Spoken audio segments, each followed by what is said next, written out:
কোরআন মাজিদের মধ্যে আল্লাহ তাআলা জাহান্নামে যাওয়ার যতগুলো কারণ আছে এর মধ্যে উল্লেখযোগ্য একটা বড় কারণ হিসেবে আল্লাহ তাআলা উল্লেখ করেছেন, ইয়াতাসাআলুনা আনিল মুজরিমিন। অপরাধীদেরকে জিজ্ঞেস করা হবে তাদের অপরাধের ব্যাপারে। মা সালাকাকুম ফি সাকার, কেন তোমরা জাহান্নামে এলে, কোন অপরাধে?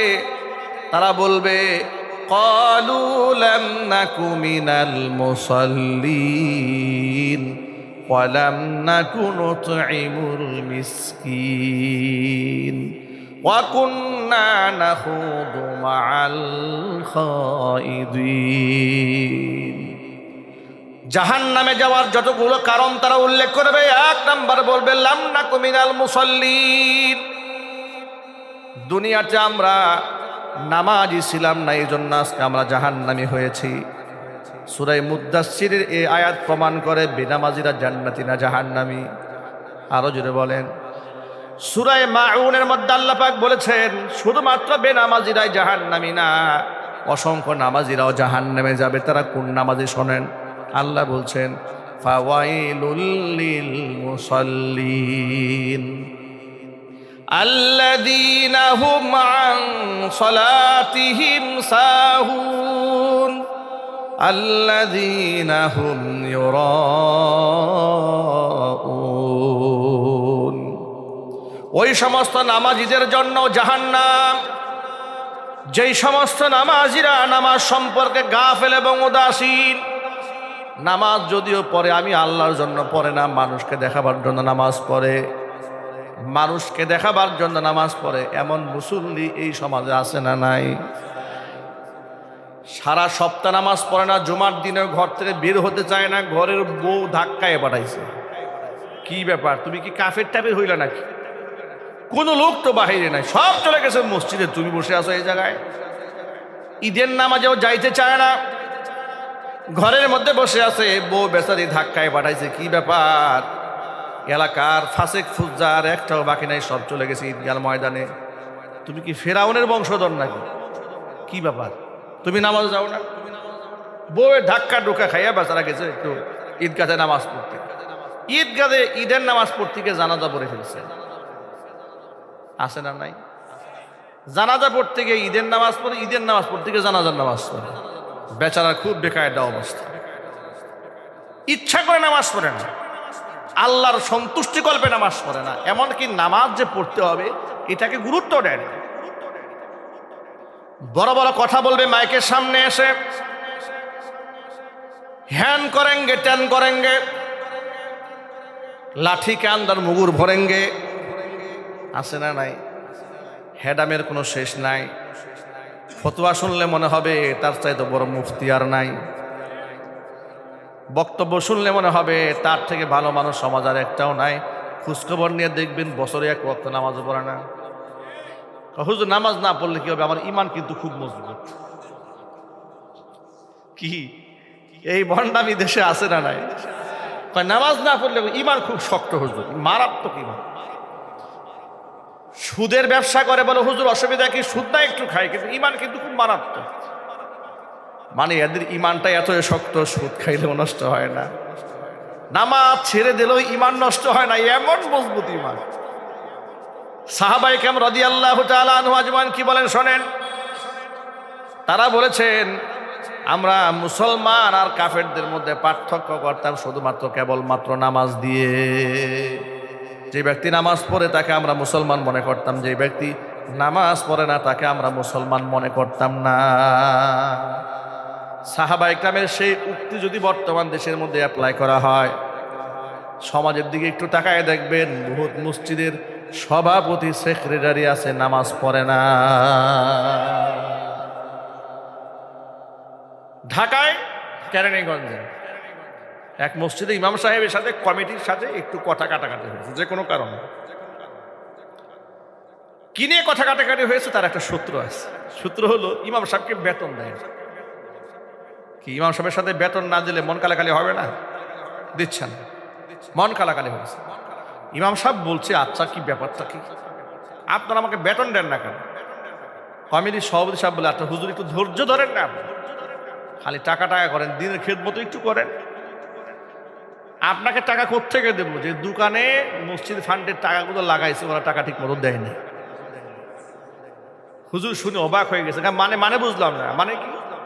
মানে হচ্ছে মসজিদ ফান্ডের বেশ কিছু টাকা আছে দোকানদারদেরকে সুদে দিছি, ওই সুদ থেকে যে প্রফিটটা আসে ওই প্রফিট থেকে আপনার বেতন ধার্য করছে। ইমাম সাহেব চিন্তা করে ঘটনা, এরা তো দুচকে যাবে, ইমাম সহ জাহান নামে যাবে। ওরা ইমামকে সহ জাহান নামে নেওয়ার একটা পায়তারা করছে। বলে ভাই আমি মাপ চাই, ভিক্ষা চাই না, কুত্তে ঠাকাও, এই বেতন আমার দরকার নাই। যে বেতন স্পষ্ট আমি জেনে শুনে সুদ গ্রহণ করব, আমি জেনে শুনে, তা আমার দ্বারা হবে না। গাজীপুরে এমন মসজিদের সন্ধান আমি জানি যে মসজিদে ফান্ডে অনেক টাকা আছে, ইমাম সাহেবকে বেতন ঠিক করে দেয়নি, সেই টাকাগুলো নিয়ে কমিটির সদস্য লোকেরা ব্যবসা করে খায়।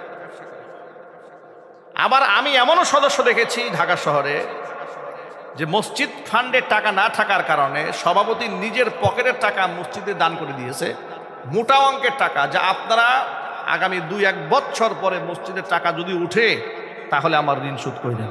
সুবহানাল্লাহ, লক্ষ লক্ষ টাকা দিয়ে দিয়েছে। হরেক রকমের বান্দা আল্লাহ পাক এই দুনিয়াতে রেখে দিয়েছেন। আমি আপনাদেরকে যা বুঝাতে চাই সেটা হলো এই, নামাজ ইসলামের জন্য, মুসলমানের জন্য এতটা অপরিহার্য একটা অধ্যায়ের নাম, যার মধ্যে নামাজ থাকে না তাকে মুসলমান বলার কোনো সুযোগই থাকে না। আল্লাহর হাবিব বলেছেন, লা দীন আলিমাল্লাহ সালাত আলাহু, যার নামাজ নাই তার ধর্ম নাই। নবী করিম সাল্লাল্লাহু আলাইহি সাল্লাম আর একটু কঠোর করে বলেছেন, মান তারাকা সালাতাম মুতাআম্মিদান ফাকাদ কাফারা, ইচ্ছাকৃতভাবে যদি কেউ নামাজ ছেড়ে দেয় সে যেন কাফের হয়ে যায়। নামাজের ব্যাপারে আমরা এত বেশি উদাসীন, এত বেশি গাফেল, নিজেরাও নামাজ পড়ি না, স্ত্রীদেরকেও নামাজের কথা বলি না, সন্তানদেরকেও নামাজের কথা বলি না, যার কারণে ঘরের মধ্যে সব আছে শুধুমাত্র সুখ নাই। আগে আমার ছোটবেলায় আমি দেখেছি গ্রামগঞ্জের লোকেরা খেয়ে না খেয়ে খুব কষ্ট করে জীবিকা নির্বাহ করত, কিন্তু সংসারের মধ্যে একটা সুখ থাকতো, একটা মহাব্বত থাকতো, একে অপরের প্রতি স্বামী স্ত্রীর মধ্যে একটা শ্রদ্ধা থাকতো। স্বামী যদি কোনো কাজে স্ত্রীকে শাসন করেছে, ধমক দিয়েছে, স্ত্রী পাল্টা কোনো কথা বলে চুপচাপ থেকেছে, ঠিক না ভাই? ইদানিং অবস্থা এমন হয়েছে, স্বামী যদি বউরে একটা ধমক দেয়, বউ যে কতগুলা দেবে আপনি ক্যালকুলেটর আপনি খোঁজ করতে পারবেন না, ঠিক কিনা বলেন? এই জন্য অনেক স্বামীরা অটো সাইলেন্ট হয়ে গেছে, এই জাতির সাথে পেছলা বেঁধে কোনো লাভ নেই। এ বড় ভয়ঙ্কর, মাইকের আওয়াজ বাহিরে যাচ্ছে, মা বোনেরাও শুনতে পাচ্ছেন, কি শুনে না আমাদের কথা? মায়েরা বোনেরা, আপনাদের জন্য জান্নাতে যাওয়া আল্লাহ রাব্বুল আলামিন একেবারে সহজ করে দিয়েছেন, নবীজি সহজ করে দিয়েছেন। আল্লাহর হাবিব বলেছেন, আল মারআতু ইযা সাল্লাত খামসাহা, মহিলা যদি 5 ওয়াক্ত নামাজ ঠিকঠাক মতো আদায় করে, ওয়া সামাত শাহরাহা, রমজান মাসে রোজাটা সঠিকভাবে আদায় করে, ও আতাআত বালাহা, সে স্বামীর আনুগত্য করে, ও আহসানাত ফারজাহা, সতীত্বের হিফাজত করে, 4টি কাজ যদি কোনো মহিলা করে, কিয়ামতের দিন জান্নাতের 8টি দরজার যেই দরজা দিয়ে খুশি ওই দরজা দিয়ে এই নারী আল্লাহর জান্নাতে চলে যাবে। তাকে অবশ্যই নামাজি হতে হবে। শিশুকালেও দেখেছি ফজরের নামাজের পরে প্রতিটা মুসলমানের ঘরে ঘরে কোরআন তেলাওয়াতের আমল ছিল। মহিলা ঝুলে ঝুলে ঝুলে ঝুলে কোরআন শরীফ পড়তো, বাহির থেকে গুনগুন আওয়াজে শোনা যেত। বর্তমানে সেই গুনগুনানি কোরআন তেলাওয়াত আর নাই। একদিন আমাকে এক মুসল্লি ঘর থেকে কোরআন শরীফের গিলাফ দিয়া পেঁচানো একটা কোরআন শরীফ নিয়ে আসছে আমার কাছে, বলে হুজুর এই কোরআন শরীফটা আমার মা মসজিদে দান করে দিয়েছে। মসজিদে দান করেছে ভালো কথা, কিন্তু গিলাফ দ্বারা পেঁচানো মনে হচ্ছে ঘরের কোরআন শরীফ। তা ঘরের কোরআন শরীফ তোমরা দান করলে কেন? বা মা বলেছে ঘরে পড়ার কেউ নাই, তো অনেক দিন ধরে ঘরে পড়ে আছে, কেউ পড়ে না। মা বললো ঠিক আছে, কেউ যেহেতু পড়ে না মসজিদ দান করে দাও। কথা বুঝতে পেরেছেন? ঘরে দীর্ঘদিন ধরে কোরআন শরীফ পড়ে আছে, কেউ পড়ে না, এই জন্য মা বলেছে ঠিক আছে মসজিদে গিয়ে দান করো। যেন মসজিদে কোরআন শরীফ পড়ে নাকি। এটা আজই বাস্তবতা, মনে রাখবেন মায়েরা। আবার আপনাদেরকে বলি, আপনি সুখী সমৃদ্ধি জীবন পাবেন, ইজ্জতের জিন্দেগি পাবেন। আজকে ডিভোর্সের সংখ্যা বেড়েছে, তালাকের সংখ্যা বেড়েছে, স্বামী স্ত্রীর মধ্যে দূরত্ব তৈরি হয়েছে, পরকীয়া সৃষ্টি হয়েছে। কেন তৈরি করা হলো? কেন এগুলো সৃষ্টি হয়েছে? আগে মানুষ না খেয়ে থেকেছে, সংসার ভাঙে নাই। এখন এত খাওয়া, এত পড়া, এত বিলাসিতার পরেও কেন সংসার ভেঙে যাচ্ছে? ঠিক কিনা বলেন? এর পিছনে বড় একটা কারণ, সুখের জন্য মানুষ দুনিয়ার পিছনে এমন ভাবে দৌড়াচ্ছে, সুখের সন্ধান পায় নাই। কারণ সুখ দেওয়ার মালিক, গাড়ি বাড়ি এগুলা সুখ দেওয়ার মালিক নয়, সুখের উপকরণ। সুখ দেওয়ার মালিক আল্লাহ রব্বুল আলামিন। রবের সাথে সম্পর্ক ছিন্ন হয়ে গেছে। আমার মায়েরা, মাইকে আওয়াজ বাহিরে যাচ্ছে, আমার কথা আপনারা শুনতে পাচ্ছেন। আমি আপনার সন্তান তুল্য হয়ে বলছি, মা সম্বোধন করে বলছি, ঘরের ভেতরে প্রত্যেক দিন ফরজ ফজর নামাজের পরে কোরআনে কারীমের তেলাওয়াতের আমল আবার আপনি জারি করে দেন। সূরা ইয়াসিন আপনি তেলাওয়াত করেন, রাতের বেলায় শোয়ার আগে সূরা মুলকের তেলাওয়াত করেন। নবী করিম সাল্লাল্লাহু আলাইহি ওয়াসাল্লাম বলেছেন, কোনো ব্যক্তি যদি রাতের বেলায় একটি বার করে সূরা মুলক নিয়মিত তেলাওয়াত করে, ব্যক্তিকে যখন কবরের মধ্যে শোয়াই দেওয়া হবে, ব্যক্তি কবরের মধ্যে একাকী হয়ে যাবে না, বরং তার পাহারা দেওয়ার জন্য একটা পাখির সুরত ধারণ করে তার বুকের মধ্যে সূরা মুলকটা বসে যাবে। ডানার নিচে তাকে ঘুম পাড়াবে, এমন ভাবে ঘুম পাড়াবি, ফেরেশতা যদি প্রশ্ন করতে আসে, মার রাব্বুকা ওয়া মান নাবিয়্যুকা ওয়া মা দীনুক, পাখিটা বলবে আস্তে আস্তে কথা বলো, প্রশ্নের জবাব যা আছে আমি তোমারে দিয়ে দেই। তাকে আমি এমন ঘুম পাড়িয়েছি, ইসরাফিল আলাইহিস সালাতু ওয়াস সালাম সিংহায় ফুৎকার দেওয়ার আগ পর্যন্ত তার ঘুম আমি ভাঙতে দেব না। সকলেই তেলাওয়াত করব, আমিও তেলাওয়াত করব, আপনারাও তেলাওয়াত করবেন, মা বোনরাও পড়বেন ইনশাআল্লাহ। বলেন, হাত তুলেন। সূরা মুলক প্রতি রাতে কয়বার? একবার আমরা তেলাওয়াত করব। আমরা বলি ইনশাআল্লাহ। ফজরের নামাজের পরে সূরা ইয়াসিনের আমল আমরা করব, বলি ইনশাআল্লাহ। আরো জোরে বলেন না ভাই, ইনশাআল্লাহ। গোটা 30 পারা কোরআন 10 বার তেলাওয়াত করলে যেই সওয়াব হয়, সূরা ইয়াসিন একবার তেলাওয়াত করলে আল্লাহ পাক আমল নামায় সেই সওয়াব লিখে দেন। ঘরের মধ্যে জিন ভূত পেতের আসর থাকবে না, শয়তানের ওয়াসওয়াসা কাজে আসবে না, জাদু টোনা ব্ল্যাক ম্যাজিক কোনো কিচ্ছু কাজে আসবে না। আপনাদেরকে ছোট্ট একটা আমল শেখাই দেই। এই আমল করলে হাদিস শরীফে এসেছে, কিয়ামতের আগে এই উম্মতের মধ্যে প্রচুর পরিমাণ ব্ল্যাক ম্যাজিক হবে। মানুষ সেহের করবে, জাদু করবে, কালো জাদু। শয়তান জিনদেরকে তারা আয়ত্ত নিয়ে মানুষকে তারা ক্ষতি করবে, এমন বান দেবে মানুষকে তারা হত্যা করে ফেলবে। আপনি নিয়মিত কয়েকটা আমল করেন, কালা জাদু টুনা থেকে আল্লাহ তাআলা আপনার হেফাজত করবেন, বদনজর থেকে হেফাজত করবেন। দেখবেন বাচ্চারা হঠাৎ করে রাতের বেলায় চিৎকার দিয়ে কান্না করে ওঠে, কান্না করে অনেক সময় লাল হয়ে যায়, নীল হয়ে যায়, একেবারে কালো হয়ে যায়। কোনোভাবেই কান্না থামানো যায় না। কোনো তাবিজ কবজের কিচ্ছু প্রয়োজন হবে না। সন্তানকে সূরা ইখলাস পড়েন, সূরা ফালাক পড়েন, সূরা নাস পড়েন, আয়াতুল কুরসি পড়েন, আর পড়বেন মাথায় হাত দিয়ে আউযু বিকালিমাতিল্লাহি তাম্মা মিন কুল্লি শাইতানির ওয়া হাম্মা ওয়া মিন কুল্লি আইনিন লাম্মা। দোয়াটা পড়ে একটুখানি ফু দিবেন। কসম আল্লাহর, জিন জাতি যত কুনজর আছে, বদ নজর আছে, দুয়ার বিনিময়ে আল্লাহ রাব্বুল আলামিন সন্তানকে হেফাজত করে দিবে। আল্লাহ নবী সাল্লাল্লাহু আলাইহি ওয়াসাল্লামকে জাদু করা হয়েছিল। ইহুদিরা নবীজি সাল্লাল্লাহু আলাইহি ওয়াসাল্লামকে মাথার মধ্যে জাদু করেছিল হুজুরের চুল দিয়ে। কি দিয়ে যদি বলেন তো ভাই? চুল দিয়ে জাদু করেছিল। 6 মাস পর্যন্ত রাসূল খুব কষ্ট পেয়েছে। সূরা ফালাক এবং সূরা নাস নাজিল করে আল্লাহ রাব্বুল আলামিন হুজুরের মাথার চিকিৎসা দান করেছেন। হুজুর কোন আল্লাহু আকবার। জিবরাইল আলাইহিস সালাতু ওয়াস সালাম রাসূল সাল্লাল্লাহু আলাইহি ওয়াসাল্লামকে এসে ঝেড়েছেন। আল্লাহর নবী শোয়ার সময়, শুতে যাওয়ার সময় প্রতিদিন সূরা ইখলাস, সূরা ফালাক, সূরা নাস, সূরা কাফিরুন এগুলা হাতের মধ্যে দম করতেন, ফু দিয়ে আগে পড়তেন, তেলাওয়াত নিজের হাতে নিজে ফু দিতেন, ফু দিয়ে গোটা শরীর নিজে নিজেকে ঝাড়তেন, এরকম করে সারা শরীর তিনি ঝাড়তেন। একেবারে যত জায়গায় নিজের হাত নিজের দেহটাকে স্পর্শ করে তেন ঝাড়তে ঝাড়তে ঝাড়তে ঝাড়তে জাদুর সমস্ত আসরগুলো আল্লাহ নবী সাল্লাল্লাহু আলাইহি ওয়াসাল্লাম নষ্ট করে দিয়েছিলেন। চিল্লা এখন আল্লাহু আকবার। ঘরের মধ্যে আমল চালু করে দেন, স্বামী স্ত্রীর মহাব্বত বাড়বে, শ্রদ্ধা বেড়ে যাবে, সম্মান বেড়ে যাবে। সাহাবায়ে কেরাম রাদিয়াল্লাহু তাআলা আনহুম আজমাইন, তাদের ঘরের মধ্যে খাবার ছিল না কিন্তু সুখ দ্বারা ভরপুর ছিল। খাবার তেমন ছিল না। নবীজি সাল্লাল্লাহু আলাইহি সাল্লাম তো অনেক বড় দানশীল ছিলেন। ইন্নাহু কানা জাওয়াদান কারীমা। কত বড় দানশীল, একটা উদাহরণ শোনাই আপনাদেরকে। কি কষ্ট হচ্ছে ভাই কথা শুনতে? রাসূলের কাছে একদিন মেহমান আসলেন, হে রাসূল, আমি প্রচন্ড ক্ষুধার্ত, আমাকে কিছু আহার্য দেন। নবীজি প্রথমত নিজের ঘরে নক দিলেন, আয়েশা রাদিয়াল্লাহু তাআলা আনহার ঘরে নক দিলেন। আয়েশা রাদিয়াল্লাহু তাআলা আনহা বললেন, নবীজি আল্লাহর কসম করে বলছি ঘরের মধ্যে পানি ছাড়া কোনো খাবার নাই। ঘর থেকে বের হয়ে হাফসা রাদিয়াল্লাহু তাআলা আনহার হুজরাখানায় নক দিলেন, হাফসা তোমার ঘরে কোনো খাবার আছে?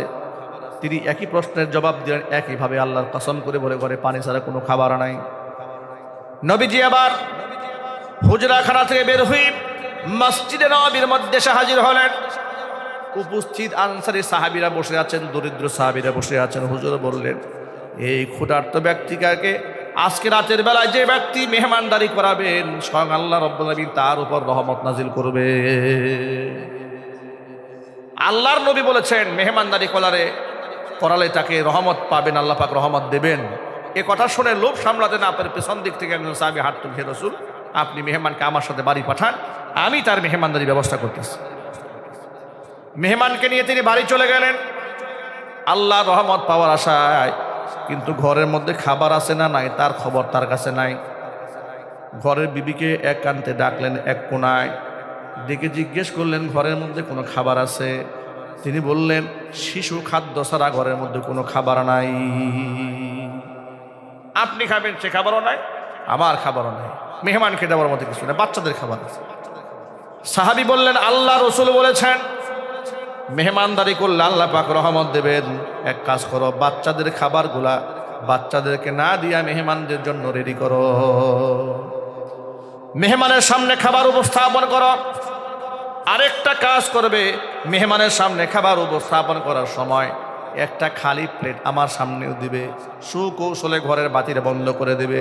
খাবারের খালি প্লেটটা আমি এমনি এমনি নাড়াচাড়া করব, মেহমান মনে করবে তার সাথে আমি নিজেও খাবারে সামিল হয়েছি। সুবহানাল্লাহ বলেন, আল্লাহু আকবার বলেন। এইভাবে তারা মেহমানদেরকে সম্মান করেছে। সারা রাত বিনিদ্রা যাপন করেছেন, গোটা রাত্রি ঘুমাতে পারেন না, ক্ষুধার যন্ত্রণায় কষ্ট পেয়েছেন। সকালবেলা ফজরের নামাজে যখন হাজির হয়ে গেলেন, নবীজি ওই আনসারী সাহাবীকে ডেকে মুস্কি মুস্কি হাসি দিয়ে বলছেন, এদিকে আসো। সামনে গেলেন, হুজুর বলছেন, সাহাবীরে, গত রজনীতে তুমি এবং তোমার স্ত্রী মেহমানের সাথে যে আচরণ করেছো, আল্লাহ রাব্বুল আলামিন জিবরাইল পাঠিয়ে আমাকে সব অবগত করেছেন। এই ব্যাপারে আল্লাহ তাআলা সূরা হাশরে একটা আয়াত নাযিল করেছেন। মহান আল্লাহ পাক বলেন, ওয়ায়ুসিরুনা আলা আনফুসিহিম ওয়ালাউ কানা বিহিম খাসাসা। সাহাবায়ে কেরামের ব্যাপারে আল্লাহ পাক নাযিল করলেন, ওয়ায়ুসিরুনা আলা আনফুসিহিম, তারা নিজেদের উপরে অন্যদেরকে এমনভাবে প্রাধান্য দেয়, অথচ নিজেদের মধ্যে ক্ষুধা আছে, দারিদ্রতা আছে। নিজের মধ্যে ক্ষুধা থাকার পরেও নিজেরা ত্যাগ কুরবানি করে অন্যকে নিজের উপর প্রাধান্য দেয়, তারাই হচ্ছেন নবীজির সাহাবী। সুবহানাল্লাহ বলেন। ভাইরা আমার, আমি হাদিস থেকে এই শিক্ষা দিতে চেয়েছি আপনাদেরকে। এক নাম্বার, তাদের খুব আলিশান জীবনযাপন ছিল না, অনেক বেশি বিলাসিতা ছিল না, অনেক খাবার দাবার ছিল না, কিন্তু ঘরের মধ্যে রহমত ছিল, বরকত ছিল। সুবহানাল্লাহ বলেন। আচ্ছা, আপনারা কি এই জামানায় এটা কল্পনা করতে পারেন যে নিজে না খেয়ে থাকবেন, স্ত্রী না খেয়ে থাকবে, সন্তান না খেয়ে থাকবে, কোনো মেহমানের খাওয়াবেন? কি কল্পনা করা যায়? আপনার একদিনকে আপনার 14 গোষ্ঠীর একদিন, যদি খালি এই কথা কোনো বলছেন।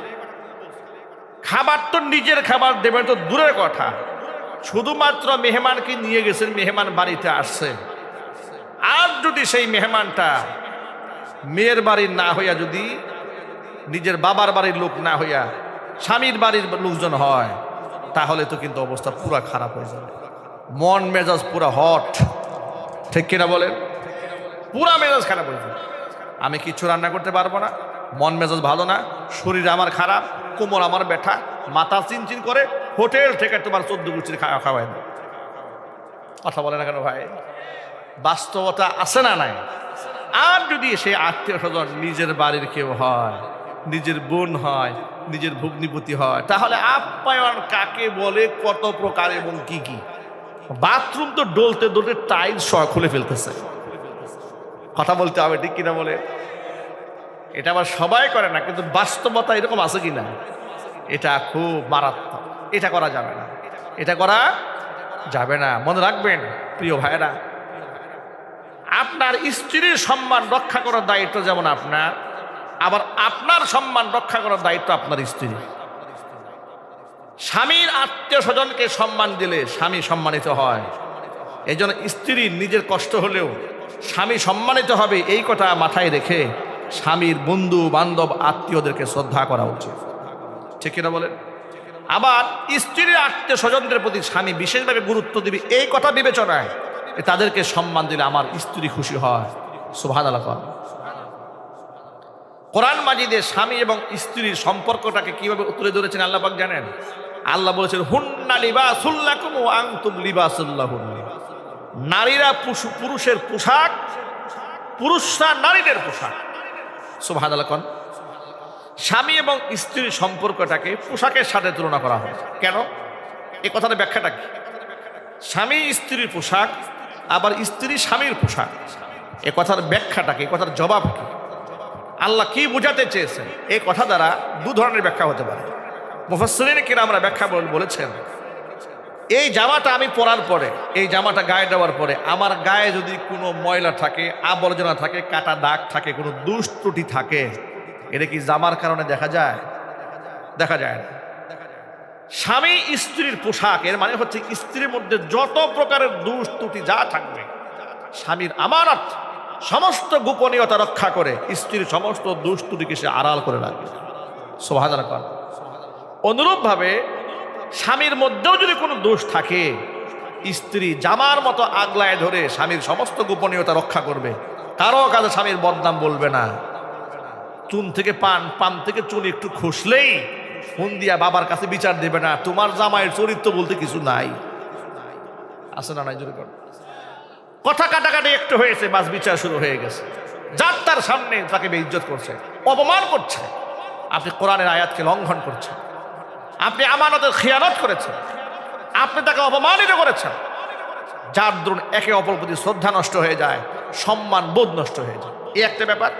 আরেকটা ব্যাপার হচ্ছে, উদাহরণের আরেকটা ব্যাখ্যা হচ্ছে যে পোশাক যেমন দেহের সাথে সব সময় জড়িয়ে থাকে, স্বামী স্ত্রীও একে অপরের সাথে সবসময় জড়িয়ে রাখবে, একে অপরকে কখনো দূরে ঠেলে দেবে না। সুবহানাল্লাহ। এক বাসায় থাকার পরে বিছানা ত্যাগ করে আরেক বিছানায় গিয়ে থাকবে না, সুন্নাহর খেলাফ। হাত্তাকে কোরআনে কারিমের সূরা নিসার মধ্যে কিছু বিধান দিয়েছেন আল্লাহ তাআলা।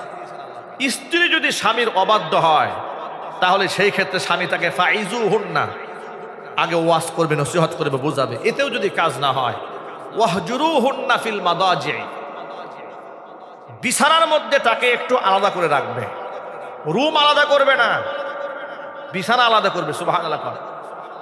এক বিছানায় শুইলেও স্ত্রীর দিকে ফিরে তাকাবে না, তাকে মানসিকভাবে টর্চার করবে, হিট করবে, আঘাত দেবে। কিংবা একজন খাটে শুয়েছে, আরেকজন নিচে শুয়েছে, এরকম করে শুয়ে থাকবে। কিন্তু খবরদার, এক রুম বাদ দিয়ে তুমি আরেক রুমে গিয়ে শুয়ে থাকবে না। বউরে একা রুমে রাখলে তোমার জায়গার মধ্যে শয়তান ঢুকবে, ঠিক কিনা জুড়ে বলেন? অনেক সময় দেখা যায় স্বামী একেবারে রাগ চাক করে বউ পোলাপান ফালাই দিয়ে গেছে, খাগড়াছড়ি বাঁধ ধরবো না 1 সপ্তাহের জন্য। এখন বউ তো বাড়িতে একা, শয়তান কি আর ওনাকে একা থাকতে দেবে? একা থাকতে দেবে না। শয়তান বলবে, তোর জামাই তো চলে গেছে, তোর আর এখানে একা থেকে লাভ কি? বয়ফ্রেন্ড আছে না, ওই যে পূর্বের স্কুল জীবনে, কলেজ জীবনে, ওর একটা ফোন দিয়ে দিই, ঠিক কিনা? আল্লাহ সুবহানাহু ওয়া তাআলা এই সুযোগটা দেননি। আল্লাহ পাক বলেছেন, ওয়াহজুরুহুন্না ফিল মাদাজি, বিছানা আলাদা হবে, কিন্তু ওয়াহজুরুহুন্না ফিল গুরফা ওয়া ফিল হুজরা, রুম আলাদা হয়ে যাবে, বাড়ি আলাদা হয়ে যাবে, এ ধরনের কোনো বিধান আল্লাহ পাক দান করেন না। সুবহানাল্লাহ বলেন। প্রথম কাজ বিছানা আলাদা করা নয়, প্রথম কাজ হচ্ছে ইযুহুন্না, এদেরকে ওয়াজ করুন। 2 নাম্বার ওয়াহজুরুহুন্না ফিল মাদাজি, এদের বিছানা আলাদা করবেন। এরপরে 3 নাম্বার স্টেপ হচ্ছে ওয়াদরিবুহুন্না, এদেরকে সামান্য প্রহার করবেন। কিভাবে? সামান্য। আমার প্রহার মানে এত মার না যে একেবারে গোটা দেহের মধ্যে দাগ পড়ে যায়। হাদিস শরীফের মধ্যে এসেছে এটি 1 হাত পরিমাণ, কয় হাত? 1 হাত পরিমাণ নরম কাপড় দিয়ে তার গায়ে আঘাত করা। চিন্তা করেন তো ভাই, 1 হাত পরিমাণ নরম কাপড় দিয়ে মারলে কি হবে? ঘোড়ার ডিম হবে। মানে উদ্দেশ্য তাকে শারীরিকভাবে টর্চার করা নয়, তাকে মানসিকভাবে আঘাত করা, এই কথা বোঝানো যে সে আমার গায়ে হাত তুলেছে, তার ব্যক্তিত্বে আঘাত করা, এটাই হচ্ছে মূল উদ্দেশ্য। আর আমাদের দেশের স্বামীরা মেজাজ খারাপ হয়ে গিয়ে কি পেদানি দেয় রে ভাই। মায়ে কাকে বলে? চোর কিরকম পিটায় না, বউরে যেমন পিটায়। ঠিক কিনা যদি বলুন? হারাম। এইভাবে বউকে মারা কি হালাল? হারাম। আল্লাহ আমার ভাইদেরকে বোঝার তৌফিক দান করে। জোরে কোন আমিন। দেখেন ভাইরা, স্বামী স্ত্রীর মধ্যে মনোমালিন্যতা হলো আপনি স্ত্রীর বদনাম বাহিরে সব জায়গায় বলে বেড়ান, কিংবা স্বামীর সাথে কোনো মনোমালিন্য হয়েছে, স্বামীর বদনাম মহিলা সব জায়গায় বলে বেড়ালো, প্রাইভেসি থাকলো, সম্মান থাকলো, দিন দিন এগুলো আস্তে আস্তে কি হয়ে যাবে?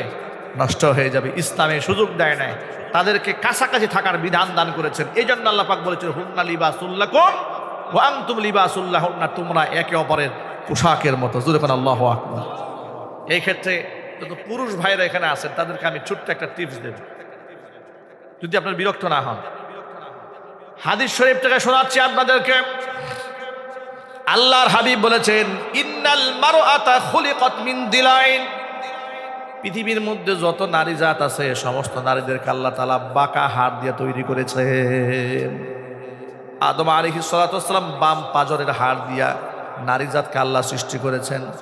সুতরাং তার মেজাজটা একটু বক্র হবে, এটা স্বাভাবিক। ইদা আকামতাহা কাসারতাহা, তুমি যদি এটাকে বেশি সোজা করতে যাও তাহলে তুমি ভেঙে ফেলবে, বেশি সোজা করতে যেও না। ওয়া ইদা ইসতামতা'তা বিহা ইসতামতা'তা বিহা ওয়া ফিহা ইওয়াজুন, যদি সুখের সংসার বাঁধতে চাও এমন কোনোদিন কল্পনা করবা না যা আমার বউ একবার খাদিজাতুল কুবরার মতো হয়ে যাবে, আমার বউ একবার রাবিয়া বসরি হয়ে যাবে, উম্মুল মুমিনিন মা আয়েশা রাদিয়াল্লাহু তাআলা আনহার মতো হয়ে যাবে। এটা আপনি কল্পনা করতে পারেন না। আপনি যে খাদিজা এবং আসিয়ার মতো চিন্তা করেন, আপনি নিজে কি মুহাম্মদ সাল্লাল্লাহু আলাইহি ওয়াসাল্লামের মতো আচরণের অধিকারী হয়েছে? আপনি যে অন্যেরটা এত চিন্তা করেন, রাবিয়া বসরির স্বপ্ন দেখেন, আপনি তো বিচারপতি, সাবেক বিচারপতি কালামানিক হয়ে বসে আছেন। কথা বলেন, ঠিক কিনা বলেন? নিজে কালামানিক হয়ে বউরে একেবারে রাবিয়া বসরি বানাবেন, এই স্বপ্ন আপনি দেখেন কেন?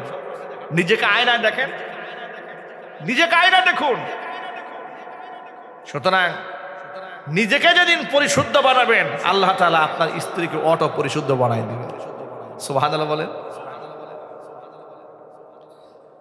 সুতরাং স্ত্রীদের সামান্য রাগ, গুসা, অভিমানকে মেনে নিতে হবে, এটা হাদিসে আছে।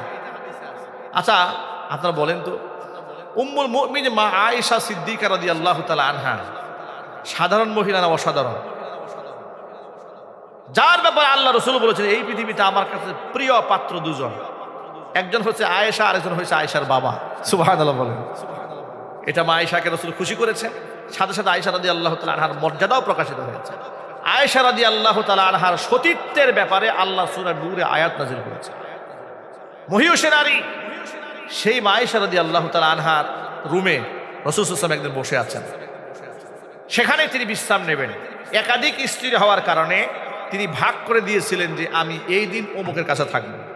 যেদিন মা আয়েশার পালা, যেদিন তার কাছে রাসূল থাকবেন, মা আয়েশার কাছে থাকা অবস্থায় অন্য সতীনের ঘর থেকে রাসূলের জন্য কিছু সামান্য হাদিয়া পাঠানো হয়েছিল কাচের একটা প্লেটে।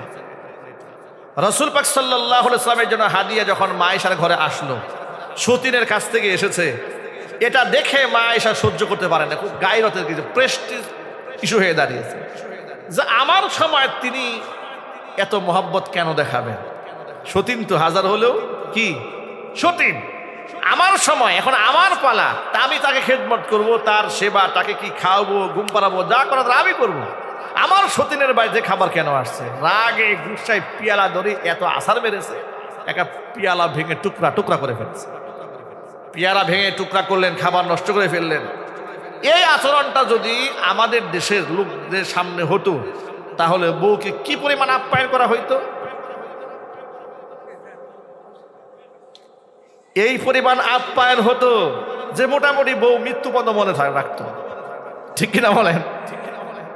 এই ক্ষেত্রে মা আয়েশা রাদিয়াল্লাহু তাআলা আনহা পরবর্তীতে গর্ব করে বলতেন, আমি এমন আচরণ করেছিলাম রাগে গুসায় ক্ষোভে, আল্লাহ নবী আমাকে একটা ধমক দেননি, ভুরু কুঞ্চিত করেন নাই, আগে চিল্লা এখন সুবহানাল্লাহ। এটা কি সাধারণ মানুষের দ্বারা সম্ভব? তিনি মহামানব ছিলেন। এখন এই ক্ষেত্রে একটা মাসলা বলি, ইসলামে 4 বিবাহ জায়েজ আছে। কোরআনে কারীম আল্লাহ বলেছেন, ফানকিহু মা তাবা লাকুম মিনান নিসাই মাসনা ওয়া সুলাসা ওয়া রুবা ওয়া ইন খিফতুম আল্লা তা'দিলু ফাওয়াহিদাতান। তোমরা দুটা দুটা, তিনটা তিনটা, চারটা চারটা বিবাহ করো, কিন্তু মনে রেখো ওয়া ইন খিফতুম আল্লা তা'দিলু, যদি তোমরা দেখতে পাও যে তোমরা সমতা রক্ষা করতে পারবে না, ভারসাম্য রক্ষা করতে পারবে না, একে অপরের সাথে সমতা রক্ষা করতে পারবে না, ব্যালেন্স করতে পারবে না, একজনকে বেশি মহব্বত করবে, আরেকজন কম করবে, একজনকে বেশি সময় দেবে, আরেকজনকে কম সময় দিবে, এই যদি হয় তাহলে তুমি একাধিক বিবাহ করতে পারবে না, তোমার জন্য মাত্র একটা। বর্তমান পুরুষদের যে চরিত্র, যে আখলাক, এত একটা করাও ঠিক না। ঠিক কিনা যদি বলেন? এক বউয়ের হক আদায় করতে পারে না, 4টা বিয়ে স্বপ্ন দেখে, কথায় কথায়। আবার 4টা বিয়ে কারা করে জানেন? রিক্সা চালায়, অটোওয়ালা, কুলি মজুর, ঠেলাওয়ালা। যার সামর্থ্য আছে, শক্তি আছে, ও বিবাহ করে একটা, গার্লফ্রেন্ড নাকি 50টা। যার বিবাহ করার কথা সে বিবাহ করে না, আর যার বিবাহ করার কোনো রাইট নাই, অধিকার নাই, হক নাই, ও 4টা বিয়ে করছে। গাজীপুরে জেলখানা রোডের মাথায় একবার দেখি এক রিক্সাওয়ালাকে 3 জন মহিলা 3 সাইড থেকে ধরছে। অটোওয়ালা একজন ডান দিকে ধরছে, একজন বামে ধরছে, একজন পিছন দিয়ে কলা টান দিয়ে ধরছে। এতগুলা মহিলা একসাথে একটা না পুরুষের উপর ঝাঁপায় পড়ছে। খুব ইন্টারেস্টিং একটা ব্যাপার না? সব মানুষ জমা হয়ে গেছে, আমি দাঁড়াইছি, কি হয়েছে ভাই একটু দেখি। পরে এলাকার লোকেরা একে অপরকে বলছে, হুজুর এগুলো দেখে কোনো লাভ নাই। কেন, কি হয়েছে?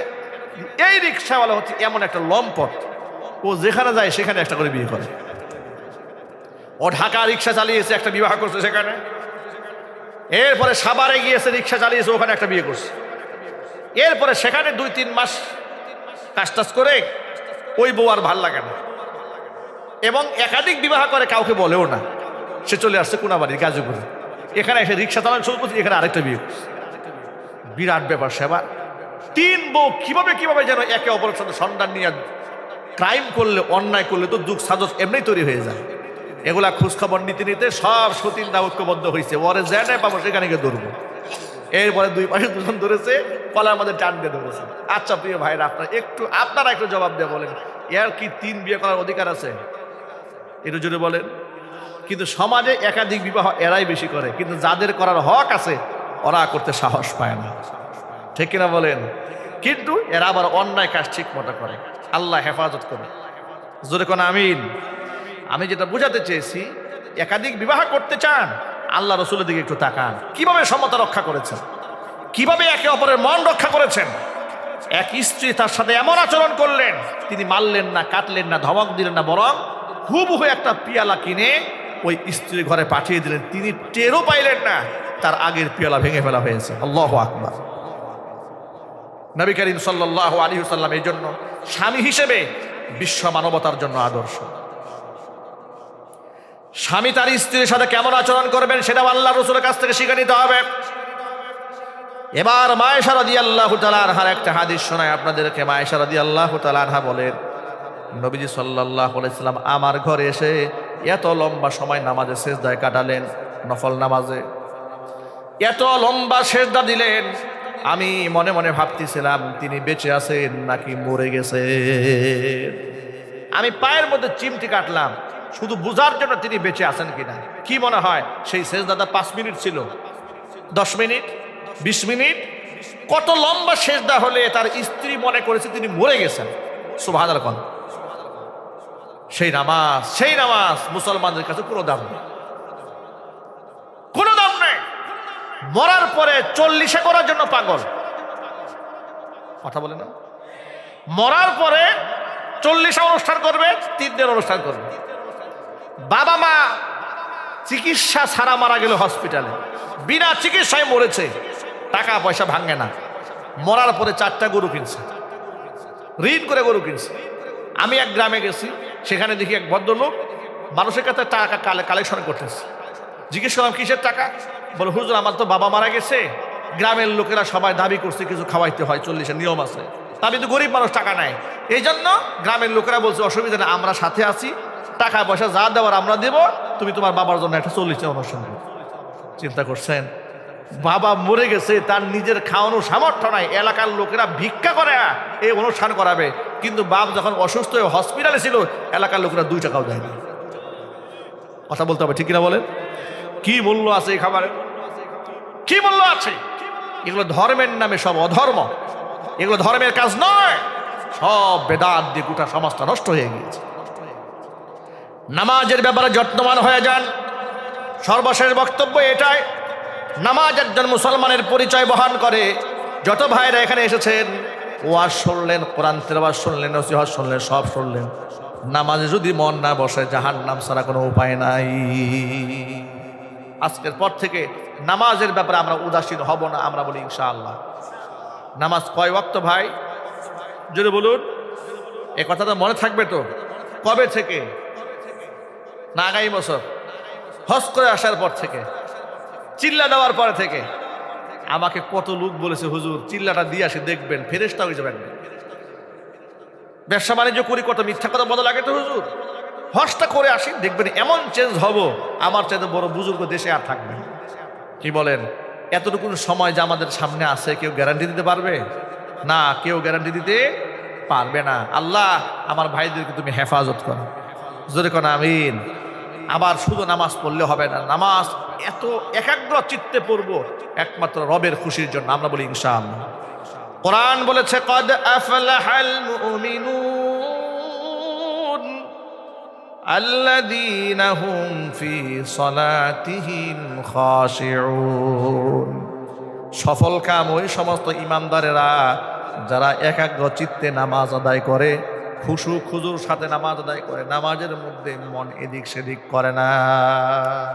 কিছু কিছু লোক আছে নামাজে দাঁড়িয়েছে, মাথা চুলকাইতেছে, পিঠ চুলকাইতেছে, এদিক সেদিক তাকাইতেছে, ফ্যান গুনতেছে কয়টা ফ্যানে সুইচ দেওয়া আছে, ঠিক কিনা বলে? নামাজে মনে দাঁড়িয়ে দাঁড়িয়ে কল্পনা করতেছে মুয়াজ্জিনে খায়া কোনো কাম নাই, ফ্যানগুলো চাললো না কেন? নামাজেই বিরাট কল্পনা। এইরকম ধান্দাবাজি নামাজ কাজ হবে ভাই? কাজ হবে না। আল্লাহ আমার ভাইদের তুমি হেফাজত করো, যখন আল্লাহ আমিন।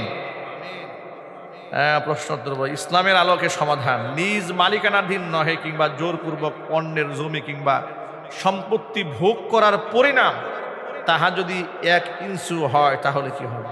একেবারে খুব সহজ ব্যাপার। নবী করিম সাল্লাল্লাহু আলাইহি ওয়াসাল্লাম বলেছেন, শিবরান 1 বিঘা জমিও যদি অন্যের কেউ অন্যায়ভাবে নেয়, 7 তবক জমিনের মাটি আল্লাহ পাক তাকে হাসরের মাঠে কাটতে বলবেন। 7 তবক জমিনের মাটি তার গলার মধ্যে আল্লাহ ঝুলাই দিবেন, 50,000 বছর দাঁড়ায় থাকতে হবে। ঘিন্নাসের কন্যা নওয়াজুবিল্লাহ। আল্লাহ এমন ভয়াবহ পাপ থেকে আমাদের হেফাজত করেন। অন্যায়ভাবে অন্য মানুষের ক্ষতি করলে তাহার পরিণাম কিংবা শাস্তি কি হতে পারে? অন্যের ক্ষতি যদি কেউ করে, তার ক্ষতি ধরে নিজের ক্ষতি নিজে করেছে। হাসরের মাঠে ব্যক্তির জন্য জান্নাতের ফয়সালা হবে না যতক্ষণ না পর্যন্ত যে অন্যের ক্ষতি করেছে তার ক্ষতি পুষায়া না দেবে। আল্লাহ তাআলা আমাদের বেঁচে থাকার তৌফিক দান করেন। গোপনে অন্যের ক্ষতি সাধনের জন্য তাবিজ কবজ কিংবা কালো জাদু করা লোকের শাস্তি কি হবে? ডাইরেক্ট জাহান্নাম। মনে রাখবেন নবী করিম সাল্লাল্লাহু আলাইহি ওয়াসাল্লাম যারা ব্ল্যাক ম্যাজিক করে তাদের ব্যাপারে কত কঠোর শব্দ প্রয়োগ করেছেন। হুজুর বলেছেন ব্ল্যাক ম্যাজিক করেছে এমন সূত্র যদি পাওয়া যায় যে করেছে, তাকে তওবা করারও সুযোগ দেওয়া হবে না। পৃথিবীতে তো যে কোনো পাপের জন্য আপনি সুযোগ দিতে পারেন তাকে। নামাজ পড়ে নাই, জিজ্ঞেস করবেন কেন নামাজ পড়ে নাই। ব্ল্যাক ম্যাজিক যে করেছে প্রমাণ পাওয়া গেলে তাকে তওবা করারও সুযোগ দেওয়া হবে না, ডাইরেক্ট তাকে হত্যার নির্দেশ দিয়েছেন মুহাম্মদ রাসূলুল্লাহ সাল্লাল্লাহু আলাইহি ওয়াসাল্লাম। বড় ভয়াবহ গুনাহ। আল্লাহ আমার ভাইদেরকে অন্যায় থেকে তুমি হেফাজত করো। মিথ্যার আশ্রয় নিয়ে অন্যায়ভাবে কাউকে ফাঁসানোর শাস্তি কি হবে? ওই কথা একটাই, অন্যের হক নষ্ট করলে কিয়ামতের দিন সে আসামি হয়ে যাবে। মহিলার পর্দার বিধান পালিত না করলে তাহার শাস্তি কি হবে? একেবারে খুব সহজ কথা। একজন মহিলা পর্দা তো ভালো, সামান্য একটু আতর ব্যবহার করে সে ঘর থেকে বের হয়েছে। আতর মানে বুরকা পরেই বের হয়েছে, কিন্তু স্প্রে ঝাঁঝালো সেন্ট দিয়ে বের হয়েছে, পারফিউম দিয়ে বের হয়েছে। যত পুরুষের নাকে এই ঘ্রাণ লেগেছে, ততগুলা পুরুষের সাথে জিনা ব্যভিচার করলে যে গুনাহ হতো, এই মহিলার আমল নামায় আল্লাহ সে গুনাহ লিখে দিয়েছে। নবী করিম সাল্লাল্লাহু আলাইহি ওয়াসাল্লাম তাকে জিনাকার মহিলা বলেছে যে খুশবু দিয়া ঘর থেকে বের হয়। যদি আতর দিয়া বের হলেই তাকে জিনাকার মহিলা বলে, বেপরদায় বের হলে কি হবে? তাকে জিনাকার মহিলা হিসেবেই সাব্যস্ত করা হবে। আল্লাহ আমার মাবুদদেরকে তুমি হেফাজত করো। সুদের ব্যবসা করার পরিণাম কি? নবী করিম সাল্লাল্লাহু আলাইহি ওয়াসাল্লাম 4 শ্রেণীর মানুষের উপরে সরাসরি লানত করেছেন। লানা রাসূলুল্লাহ সাল্লাল্লাহু আলাইহি ওয়াসাল্লাম আকিলার রিবা, যেই ব্যক্তি সুদ খায়, ওয়া মুকিলাহু, যেই ব্যক্তি সুদ দেয়, ওয়া কাতিবাহু, যেই ব্যক্তি সুদ লেখে, ওয়া শাহিদাহু, যেই ব্যক্তি সুদের সাক্ষী হয়। এই 4 শ্রেণীর লোকের উপর আল্লাহর নবী লানত পেশ করেছেন। আল্লাহ সুদ থেকে বাঁচার তৌফিক দান করেন। বোনের ওয়ারিশ সম্পত্তি ভাই কর্তৃক জোর করে ভোগ করা কিংবা বোনকে না বুঝিয়ে দিয়ে ভোগ করার পরিণাম কি? এই সব কথার মূল কথা একটাই, সব কিছুর মূল কথা একটাই, বোনের সম্পদ না দেওয়ার কোনো সুযোগ নাই। এটা দেওয়া ফরজ। দেওয়া কি জোরে বলেন তো ভাই? আরো জোরে বলেন। নামাজ বোঝা যেমন ফরজ, অন্যের সম্পদ ভাগাভাগি বুঝাই দেওয়া ঠিক তেমন ফরজ। যদি আপনি অন্যায়ভাবে ভোগ করেন, তাহলে কিয়ামতের দিন বান্দার হক নষ্ট করার কারণে জালেমের কাতারে দাঁড়িয়ে যেতে হবে। আত্মীয়তাকে অস্বীকার করার ফলাফল কি? অত্যন্ত ভয়াবহ। আত্মীয়তাকে অস্বীকার করা, রাহিম, এটাকে অস্বীকার করার কোনো সুযোগ নাই। রাসূল সাল্লাল্লাহু আলাইহি ওয়াসাল্লাম বলেছেন, সিলমান কাতাআক ওয়াফু আম্মান যালামাক ওয়া আহসিন ইলা মান আসাআ ইলাইকা। যে ব্যক্তি তোমার সম্পর্ক ছিন্ন করতে চায়, তুমি সম্পর্ক জোড়ায় রাখো। ওয়াফু আম্মান যালামাক, যে ব্যক্তি জুলুম করেছে তুমি তাকে ক্ষমা করে দাও। জোরে কোন সুবহানাল্লাহ। ওয়া আহসিন ইলা মান আসাআ ইলাইক, তোমাকে যে কষ্ট দিয়েছে তুমি তার উপর ইহসান করো। কথাটা মনে থাকবে তো ইনশাআল্লাহ। আল্লাহ তাআলা আমাদের সকলকে বুঝার তৌফিক দান করেন। সকলে জোরে কোন আল্লাহুম্মা আমিন। আস্তাগফিরুল্লাহ রাব্বি মিন কুল্লি যামবি ওয়া আতুবু ইলাইহি ওয়া লা হাওলা ওয়া লা কুওয়াতা ইল্লা বিল্লাহিল আলিয়্যিল আযীম। আল্লাহুম্মা সাল্লি আলা মুহাম্মাদ ওয়া আলা আলি মুহাম্মাদ কামা সাল্লাইতা আলা ইব্রাহিম ওয়া আলা আলি ইব্রাহিম ইন্নাকা হামিদুম মাজিদ।